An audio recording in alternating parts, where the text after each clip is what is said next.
ಕಳೆದ 2 ದಿವಸಗಳ ಹಿಂದೆ ಮುಖ್ಯಮಂತ್ರಿಗಳು ಬೆಳಗಾವಿನಲ್ಲಿ ಏನು ಒಂದು ಪ್ರತಿಭಟನೆಯನ್ನು ಮಾಡ್ತಿದ್ದಂಥ ಸಂದರ್ಭದಲ್ಲಿ ಅಲ್ಲಿ ಪ್ರತಿಪಕ್ಷ ಬಿಜೆಪಿಯ ಕೆಲವು ಮಹಿಳಾ ಘಟಕದ ಪದಾಧಿಕಾರಿಗಳು ಪ್ರತಿರೋಧವನ್ನು ವ್ಯಕ್ತಪಡಿಸಿದಂಥ ಸಂದರ್ಭದಲ್ಲಿ ಸ್ಟೇಜ್ನಲ್ಲಿದ್ದಂಥ ಮುಖ್ಯಮಂತ್ರಿಗಳು ಸಿದ್ದರಾಮಯ್ಯನವರು ಬಹಳ ಉದ್ದಟತನದಿಂದ ಪೊಲೀಸ್ ಅಧಿಕಾರಿಯ ಮೇಲೆ ಯಾರೋ ನೀನು ಏಕವಚನದಲ್ಲಿ ಅವ್ರನ್ನ ಎಲ್ಲರ ಸಮ್ಮುಖದಲ್ಲಿ ಅವರ ಕಾರ್ಯಕರ್ತರ ಸಮ್ಮುಖದಲ್ಲಿ ಹೊಡೆಯಲಿಕ್ಕೆ ಹೋಗುವಂಥದ್ದು ಪೊಲೀಸ್ ಅಧಿಕಾರಿ ASP ಗ್ರೇಡ್ನ ಪೊಲೀಸ್ ಅಧಿಕಾರಿಗೆ ಈ ನಾಗರಿಕ ಸಮಾಜ ತಲೆ ತಗ್ಗಿಸುವಂಥದ್ದು. ಒಬ್ಬ ಮುಖ್ಯಮಂತ್ರಿಗಳೇ ಈ ರೀತಿ ಮಾಡಲಿಕ್ಕೆ ಹೋದರೆ ಸಾಮಾನ್ಯ ಅವರ ಪಕ್ಷದ ಕಾರ್ಯಕರ್ತರು ನಾಳೆ ಪೊಲೀಸ್ ಇಲಾಖೆಯ ಅಧಿಕಾರಿಗಳಿಗೆ ಯಾವ ರೀತಿ ಬೆಲೆ ಕೊಡ್ತಾರೆ, ಯಾವ ರೀತಿ ಸಮಸ್ಯೆ ಆಗ್ತದೆ ಅಂತಕ್ಕಂಥದ್ದನ್ನು ಮುಖ್ಯಮಂತ್ರಿಗಳು ಇರಬೇಕಿತ್ತು.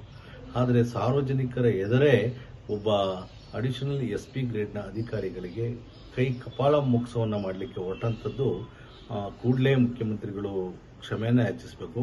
ಇದು ಪ್ರವೃತ್ತಿಯಾಗುತ್ತೆ. ಬೇರೆ ಅವರ ನಾಯಕರುಗಳ, ಅವರ ಅಭಿಮಾನಿಗಳ, ಅವರ ಕಾರ್ಯಕರ್ತರು ಇನ್ನು ಅಧಿಕಾರಿಗಳಿಗೆ, ಪೊಲೀಸ್ ಅಧಿಕಾರಿಗಳಿಗೆ ಮತ್ತು ಸರ್ಕಾರಿ ಅಧಿಕಾರಿಗಳಿಗೆ ಇದೇ ರೀತಿಯಾದಂಥ ಒಂದಷ್ಟು ಉದ್ದಟತನ ತೋರಿಸುವಂಥ ಪ್ರವೃತ್ತಿ ಆಗ್ತದೆ.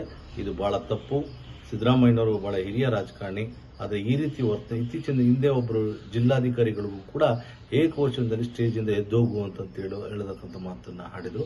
ಎಲ್ಲೋ ಒಂದು ಕಡೆ ಫ್ರಸ್ಟ್ರೇಷನ್ಗೊಳಗಾಗಿ ಇತ್ತೀಚಿನ ಬೆಳವಣಿಗೆಯಲ್ಲಿ ಈಗ ಪಾಕಿಸ್ತಾನಕ್ಕೆ ಪಾಕಿಸ್ತಾನದ ಮೇಲೆ ಯುದ್ಧ ಮಾಡೋದು ಬೇಡ, ಮತ್ತೆ ಒಂದಷ್ಟು ಓಲೈಸಿಕೊಳ್ಳುವಂಥ ಸಂಸ್ಕೃತಿ, ಇವೆಲ್ಲವನ್ನು ನೋಡ್ತಾ ಇದ್ರೆ ಎಲ್ಲೋ ವಿಚಲಿತರಾದಂಗೆ ಮುಖ್ಯಮಂತ್ರಿಗಳು ಕಾಣ್ತಾರೆ. ಹಾಗಾಗಬಾರ್ದು.